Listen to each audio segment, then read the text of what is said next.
The room was quiet, save for the faint hum of the ceiling fan spinning lazily above me. I lay on my back, staring at the cracks in the ceiling that had become oddly familiar over time. My mind churned with thoughts I couldn't quite untangle. Work deadlines looming like storm clouds, unanswered texts from friends who probably thought I'd ghosted them again, and the gnawing emptiness that always seemed to settle in when I let myself stop moving long enough to think that IT wasn't just boredom or exhaustion. It was something deeper, sharper. A restlessness that clawed at my chest whenever I tried to sleep. Tonight, though, it felt heavier than usual. Maybe it was because tomorrow marked 6 months since him. 6 months since I'd last seen him face to face. Heard his voice fill a space, so completely it left no room for silence. 6 months since everything between us had shifted into this strange limbo where neither of us could find the words to bridge the gap. That I rolled onto my side, pulling the blanket tighter around me, as if it might shield me from the memories pressing against the edges of my consciousness. Sleep eluded me, as it often did these days. Instead, I replayed moments in my head. The way he used to laugh, low and warm, like sunlight breaking through winter clouds. Or how his eyes would crinkle at the corners when he smiled, making him look younger than he actually was. Those details haunted me now, vivid and unrelenting, even though they belonged to a version of him I barely recognized anymore. But tonight wasn't supposed to be about him. Not really. It was supposed to be about finding some semblance of peace before another day stretched ahead, demanding more than I felt capable of giving. Yet here I was trapped in this endless loop of longing and regret, unable to shake the feeling that somewhere out there, he was doing the same thing, lying awake, thinking about all the things we never said. And then, just as I started to drift toward that hazy place between wakefulness and dreams, I felt it. A shift in the air, subtle but undeniable. My heart skipped a beat before hammering wildly against my ribs. Someone was in the room with me. At first, I thought I was imagining it, a trick of the night, my mind conjuring shadows where none existed. But the sensation persisted, growing stronger until I could no longer deny it. There was someone here, standing close enough that I could almost feel their presence brushing against my skin. Panic surged through me, sharp and electric, but before I could react, a hand pressed gently over my mouth. "Don't move," came a voice, soft yet commanding. It sent a shiver down my spine. Not entirely unpleasant, though every instinct screamed at me to fight back. The weight of the body behind me shifted slightly, and I froze, torn between terror and confusion. Whoever this was, they weren't rough or threatening. If anything, their touch was careful, deliberate, as if they were trying not to startle me further. The MY pulse thundered in my ears, drowning out the faint creak of floorboards beneath their feet. Slowly, cautiously, I opened my eyes, squinting into the darkness. The silhouette of a figure loomed over me, their features obscured by shadow. For a moment, all I could do was breathe shallowly through my nose, waiting for them to make their next move. Then, without warning, they leaned closer, their breath ghosting across my ear. "Do you know who I am?" they whispered, their tone laced with something that sounded almost like amusement. That MY's stomach dropped. That voice, it was unmistakable. Deep, smooth, with an edge of mischief that had once been so intoxicating it made my knees weak. Did I know? It couldn't be that I wanted to speak, to demand answers, but the pressure of their hand kept me silent. Instead, I nodded stiffly, my throat dry and tight. Of course I knew who it was. How could I forget? They chuckled softly, the sound sending another involuntary shiver through me. "Good," they murmured, their lips brushing against my earlobe in a way that felt far too intimate for someone who had broken into my apartment in the dead of night. "Because this is going to get complicated." Before I could process what that meant, they eased their hand away, leaving my mouth tingling from the warmth of their palm. I turned my head slightly, catching a glimpse of their face illuminated briefly by the moonlight streaming through the window. His jawline was sharper than I remembered, his hair tousled in a way that looked both careless and calculated. And those eyes, God, those piercing eyes, still held the same intensity that had always made it impossible for me to look away. What are you doing here?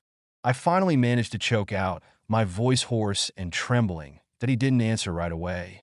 Instead, he settled onto the edge of the bed, his weight dipping the mattress slightly. For a moment, we simply stared at each other, the tension between us thick enough to cut with a knife. Then, with a smirk that sent a jolt of heat straight to my core, he said, "You'll see." As he sat there, bathed in the pale glow of the moonlight, I couldn't help but notice the subtle changes in him. He looked older, yes, but it wasn't just the lines etched faintly around his eyes or the slight stubble darkening his jaw. It was something deeper, an aura of confidence that hadn't been there before, or maybe one I'd chosen to overlook. His posture was relaxed, almost casual, but there was an undercurrent of purpose in the way he held himself, as if every movement was deliberate, calculated. "You've changed," I said quietly, the words slipping out before I could stop them. My voice wavered, betraying the mix of awe and unease swirling inside me.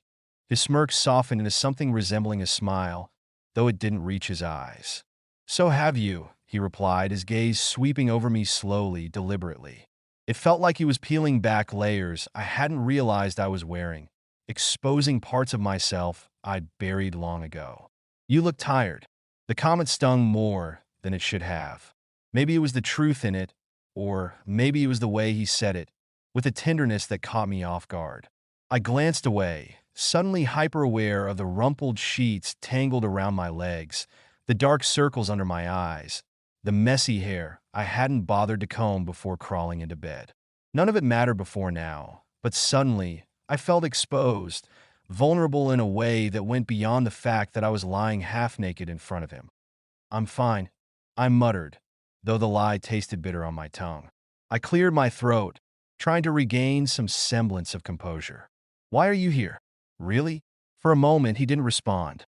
He reached up, running a hand through his hair, and I noticed a faint tremor in his fingers, a crack in the otherwise impenetrable facade he'd built around himself.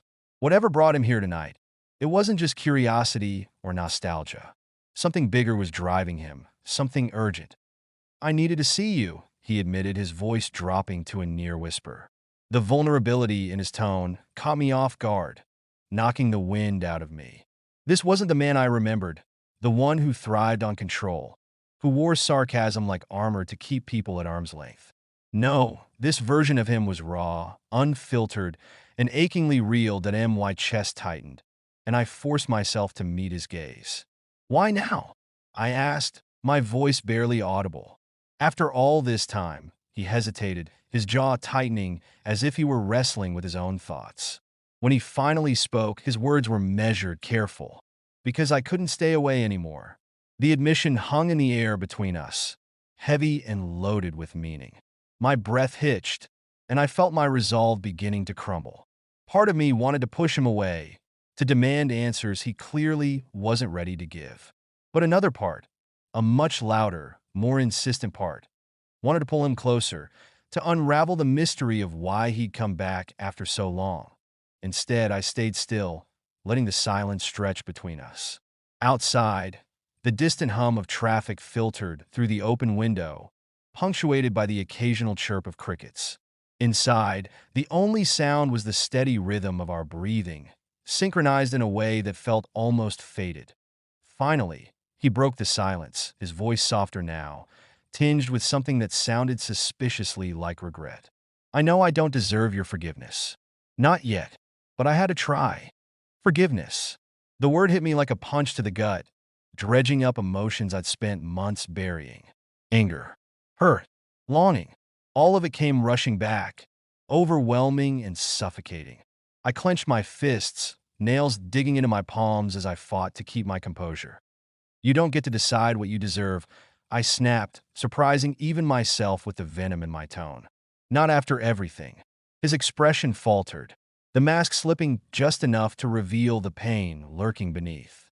For a fleeting second, I wondered if I'd gone too far, if I'd shattered whatever fragile connection we'd managed to rebuild in the past few minutes. But then he nodded, his shoulders sagging slightly as if carrying the weight of my words. "You're right," he said quietly. "I don't. But I'm here anyway. Because I can't keep running from this, from us." The sincerity in his voice disarmed me, leaving me speechless. For all the questions swirling in my mind, for all the unresolved anger simmering beneath the surface, there was no denying the truth in his words. Whatever walls we'd built between us, whatever distance we'd put between our lives, it hadn't erased the bond we shared. If anything, it had only made it stronger, more resilient. We sat there for what felt like hours, neither of us speaking, neither of us moving. The tension between us was palpable, charged with unspoken promises and lingering doubts. And though I didn't know what tomorrow would bring, or whether I was ready to face it, I couldn't deny the spark of hope flickering deep within me, stubborn and unyielding. The morning light filtered through the blinds, painting stripes across the floor and casting long shadows over the bed. I woke slowly, groggily, the events of the previous night creeping back into focus like fragments of a dream. At first, I thought it had been a dream, his voice, his touch, the weight of his presence beside me. But then I turned my head and saw him sitting in the chair by the window, fully dressed, watching me with an intensity that made my breath catch. "You stayed," I said, my voice rough with sleep. It wasn't a question, but it hung in the air like one anyway that he nodded, his expression unreadable. "I didn't want to leave without talking to you." Talking. That simple word carried so much weight, so many implications. Talking meant explanations, confrontations, truths laid bare. It meant reopening wounds I'd spent months trying to heal. And yet, despite the knot of anxiety twisting in my stomach, I couldn't deny the relief that washed over me at the thought of finally having answers that I pushed myself upright, leaning against the headboard as I pulled the blanket tighter around me. The fabric smelled faintly of him now, spicy cologne mixed with something uniquely his, and the realization sent a pang of longing through me. How could someone feel so familiar and so foreign all at once? "So talk," I said, my tone sharper than I intended. "Start explaining." He exhaled slowly, rubbing a hand over his face as if bracing himself. When he finally spoke, his voice was low, hesitant. "I know I owe you that, but I need you to understand, it's not just about me. There's more to this than you realize." "More?" I echoed, incredulous. What could possibly justify showing up in the middle of the night after 6 months of radio silence? His jaw tightened, and for a moment, I thought he might shut down, retreat behind the walls he'd built so expertly. But then he leaned forward, resting his elbows on his knees, and fixed me with a look so intense it felt like he was peeling back layers of my soul. "It's complicated," he began, his voice strained. "There are things I've been dealing with, things I couldn't share with anyone, not even you. And believe me, I wanted to. God, I wanted to tell you everything." But he trailed off, shaking his head as if searching for the right words. "But what?" I pressed, my patience fraying. "You couldn't trust me? Is that it?" "No," he shot back, his tone sharp enough to make me flinch. He sighed, raking a hand through his hair. "It's not about trust. It's about protecting you, keeping you safe." "Safe from what?" I demanded, my frustration bubbling over. "You're not making any sense." He stood abruptly, pacing the small space between the bed and the door. His movements were restless, agitated, as if the weight of whatever he was carrying was too much to bear. Finally, he stopped, turning to face me with an expression that mirrored the turmoil inside me. "My father," he said, the words tumbling out like stones hitting water. "He knows about us?" The room seemed to shrink around me, the air growing thick and stifling. My mind raced, trying to process what he'd just said. His father. A man whose name alone carried enough power to strike fear into anyone who crossed his path knew about us, about me. And I prompted, my voice barely above a whisper. "What does that mean?" "It means he's dangerous," he replied, his tone grim. "He doesn't approve of this." He gestured vaguely between us, his hand trembling slightly. "And when he finds out something he doesn't like, he makes sure it disappears." A chill ran down my spine, settling deep in my bones. I'd always known his family was wealthy, influential, the kind of people who operated in circles far removed from my own humble existence. But I'd never imagined they were capable of whatever this was. Whatever threat loomed over us now. So what happens now? I asked, my voice steadier than I expected. Are you saying we can't be together? Is that why you left? He shook his head vehemently, crossing the distance between us in 2 quick strides. Before I could react, he knelt beside the bed, his hands gripping mine tightly. No, he said firmly, his eyes locking onto mine. That's not why I left. I left because I thought it was the only way to keep you safe. To keep us safe. But I was wrong. His grip tightened, his desperation palpable. I can't lose you, he whispered, his voice breaking. I won't. Not again. Tears pricked at the corners of my eyes, blurring my vision. For all the anger, the hurt, the unanswered questions, his words struck a chord deep within me. Because despite everything, I felt it too. The undeniable pull, the connection that refused to fade no matter how hard we tried to sever it. I don't know if I can forgive you, I admitted, my voice trembling. But I don't think I can let you go either. His shoulders sagged with relief. And for the first time since he'd walked back into my life, he smiled, a genuine, unguarded smile that lit up his entire face. Then we'll figure it out, he said softly. Together. Together. The word resonated in my chest, filling the void that had been hollow for so long.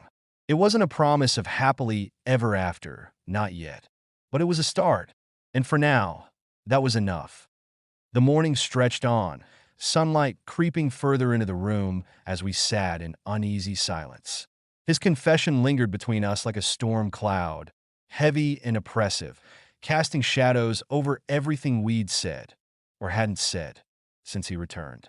I could feel the weight of it pressing down on me, suffocating in its enormity. His father knew about us, about me, and if what he said was true, that knowledge wasn't just dangerous. It was potentially devastating.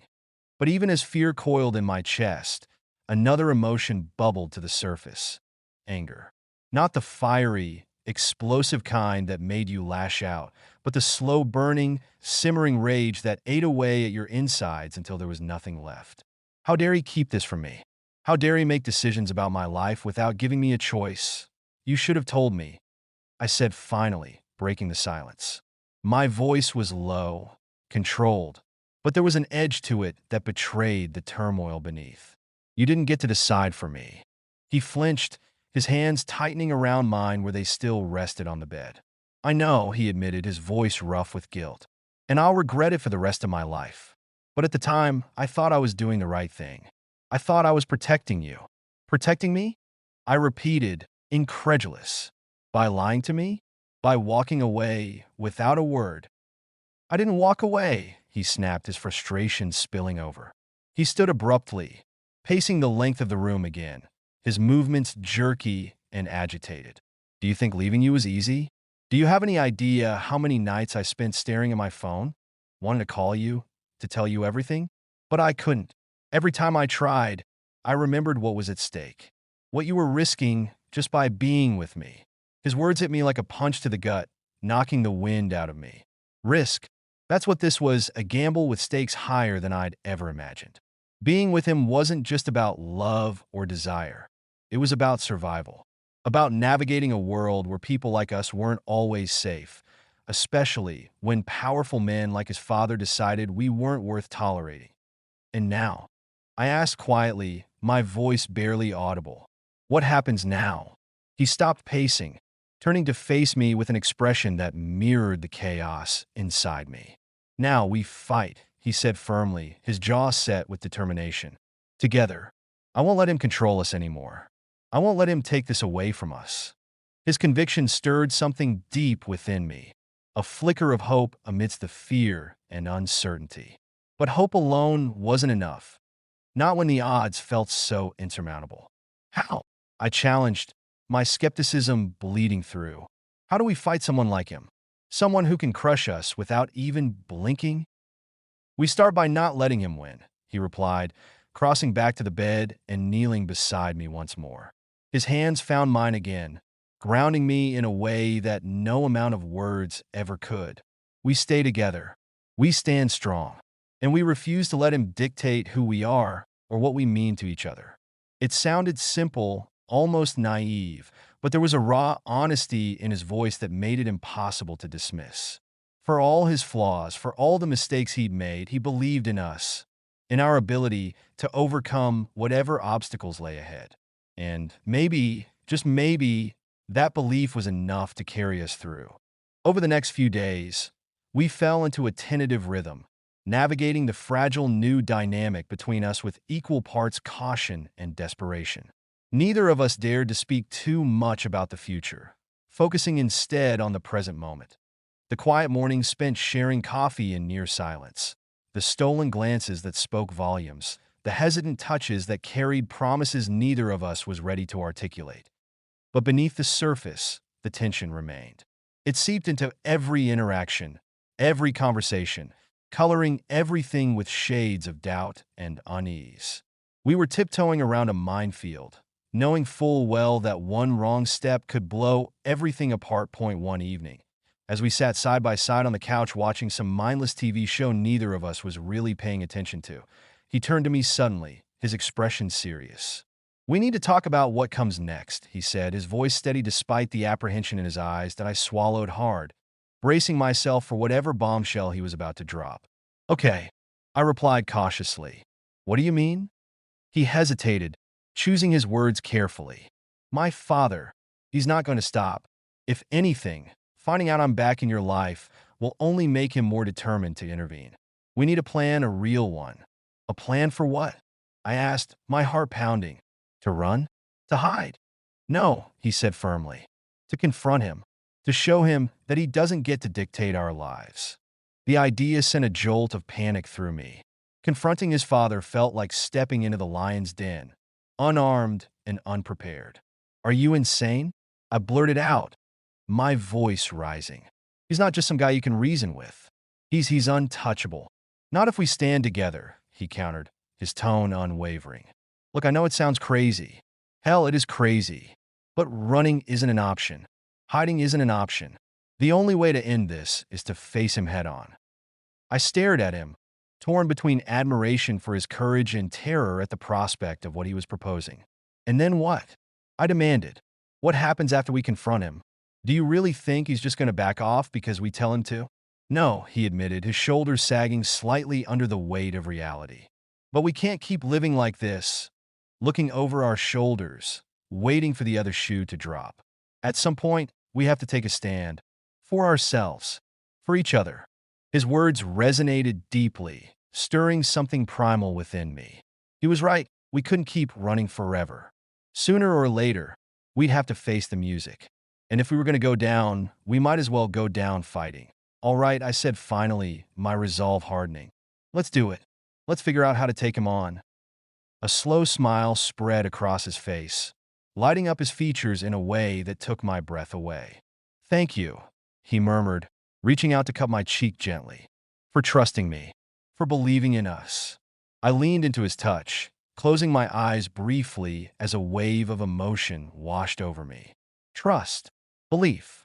They were fragile things, easily broken, but somehow, in this moment, they felt stronger than ever.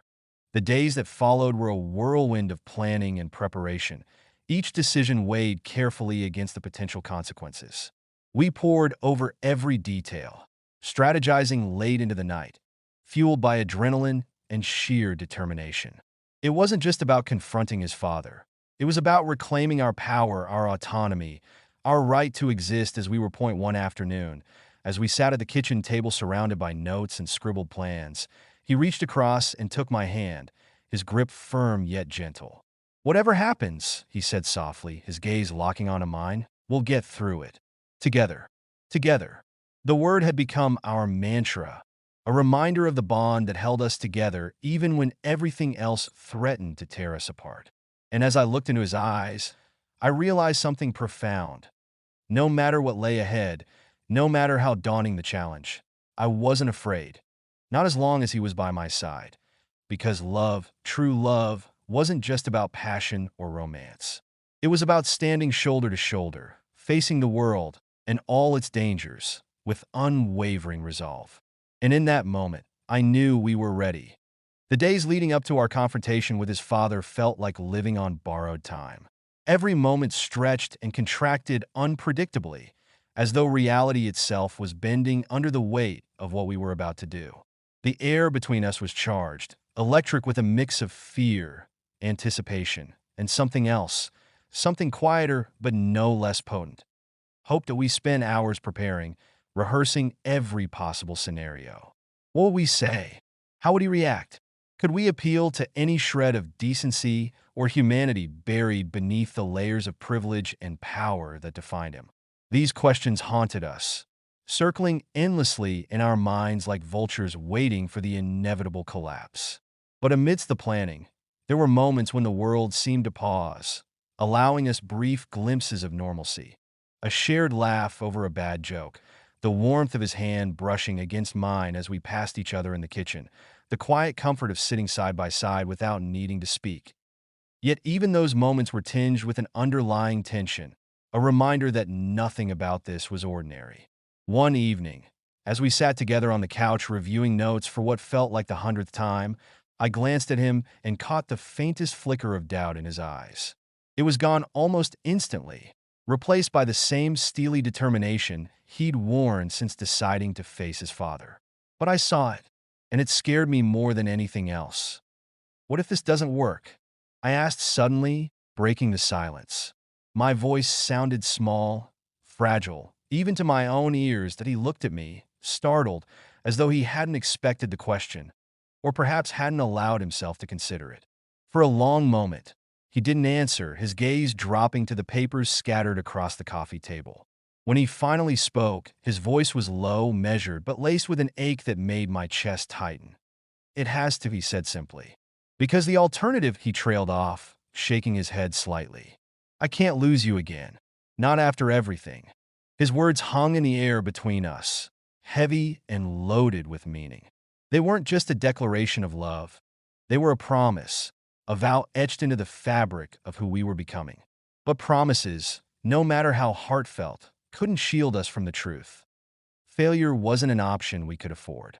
If this went wrong, the consequences would be catastrophic.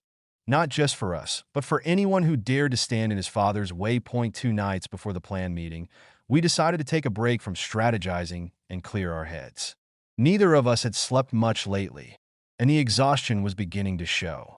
Dark circles shadowed his eyes, and the sharp angles of his cheekbones stood out more prominently, giving him a gaunt, almost haunted look. I knew I didn't look much better. Stress had a way of carving its mark into your body, leaving behind reminders of battles yet to be fought. That we drove to a secluded park on the outskirts of town, parking near a trailhead that wound through dense woods. The sun was setting, casting the sky in hues of orange and pink that bled into the horizon like watercolors smudged by rain. We walked slowly, side by side, letting the rhythm of our footsteps sync with the steady beat of our hearts. The forest around us was alive with sound. The rustle of leaves, the distant chirping of birds settling in for the night, the occasional snap of a twig underfoot. It was peaceful, almost surreal, a stark contrast to the chaos brewing inside us. For a while, neither of us spoke. Words felt unnecessary, inadequate in the face of what lay ahead. Instead, we let the silence envelop us, drawing strength from the simplicity of being together. But eventually, the weight of unspoken thoughts became too much to bear. I'm scared, I admitted softly, my voice barely audible over the soft crunch of gravel beneath our shoes. That he stopped walking, turning to face me with an expression that mirrored my own vulnerability. Me too, he confessed, his voice trembling slightly. But not of him. Not really. I'm scared of losing you, of screwing this up and having to live with the guilt of dragging you into my mess. You didn't drag me into anything, I countered quickly, reaching out to take his hand. I chose this, just like you did, and whatever happens, we'll deal with it together. His grip tightened around mine, his thumb tracing absent patterns against my skin. You make it sound so simple, he murmured, a wry smile tugging at the corners of his mouth. It's not, I agreed, returning the smile despite the lump forming in my throat. But maybe that's the point. Maybe love isn't supposed to be easy. Maybe it's supposed to challenge us, push us to be better, to fight for what matters. His smile softened, turning into something deeper, more profound. When did you get so wise? He teased gently, though his tone carried an undertone of genuine admiration. When I met you, I replied without hesitation, earning a soft chuckle that eased some of the tension coiled in my chest. That we stood there for a moment longer, hands intertwined, watching as the last rays of sunlight disappeared behind the trees. The temperature dropped slightly, and I shivered involuntarily. Without missing a beat, he slipped off his jacket and draped it over my shoulders, pulling me closer until our bodies were flush against each other. His warmth seeped into me, chasing away the chill, and something else too. Fear, doubt, whatever lingering uncertainty had been clinging to the edges of my resolve melted away in the safety of his embrace. I don't know what tomorrow will bring, he whispered, his breath warm against my ear. But I do know one thing. I'll never stop fighting for us. No matter what. Tears pricked at the corners of my eyes, blurring the world around us into a haze of color and light. I nodded, unable to form words, and pressed my face into the crook of his neck, inhaling the familiar scent of him. In that moment, surrounded by the quiet beauty of nature and the unwavering certainty of his love, I believed him, completely. Back at the apartment, the calm we'd found in the park began to unravel. As the clock ticked closer to midnight, the enormity of what we were about to do settled over us like a suffocating blanket. Sleep eluded us both, our restless energy filling the room with an almost palpable sense of unease. He paced the length of the living room, his movements jerky and agitated, while I sat curled up on the couch, clutching a cup of tea that had long since gone cold. Every so often, he'd stop and glance at me, his expression torn between apology and desperation. Finally, he sank onto the couch beside me, running a hand through his hair in frustration. "This is insane," he muttered, his voice rough with exhaustion. "What are we even doing? Who am I kidding, thinking we can take him on? We're doing what we have to," I replied firmly, placing a hand on his knee to steady him. "And you're not alone in this. Remember that." He covered my hand with his, squeezing tightly. "I don't deserve you," he said quietly, his tone filled with a mixture of awe and regret. "Maybe not," I conceded, leaning in until our foreheads touched. "But here I am anyway. So deal with it." A ghost of a smile crossed his lips, and for a fleeting second, the tension between us eased. But it didn't last. Moments later, his phone buzzed on the coffee table, jolting us both. He reached for it hesitantly, his fingers trembling as he unlocked the screen. His face paled as he read the message, and my stomach dropped. "What is it?" I asked, dread pooling in my gut. He swallowed hard, his Adam's apple bobbing visibly. "It's him," he said, his voice barely above a whisper. "He knows we're planning something. He wants to meet tomorrow, earlier than we planned." My heart skipped a beat, panic rising like bile in my throat. "What does that mean?" I demanded, my voice shaking. "Is he trying to intimidate us?" "No," he replied grimly, his jaw tightening. "It means he's ready. Ready to end this once and for all." The implication hit me like a freight train, knocking the wind out of me. Tomorrow wasn't just another day. It was the culmination of everything we'd been working toward, the moment that would define the rest of our lives. Whether we succeeded or failed, there would be no going back. As the realization sank in, I felt a strange sense of clarity wash over me. This wasn't just about survival anymore. It was about proving to him, to ourselves, that love was worth fighting for. That we were worth fighting for. "We'll be okay," I said finally, my voice steadier than I expected. "No matter what happens, we'll face it together." He nodded, pulling me into his arms and holding me so tightly it felt like he never intended to let go. And for the first time in days, I allowed myself to believe him, to believe us that tomorrow would come, bringing with it challenges neither of us could fully anticipate. But tonight, wrapped in the cocoon of his embrace, I let myself dream of a future where we emerged victorious.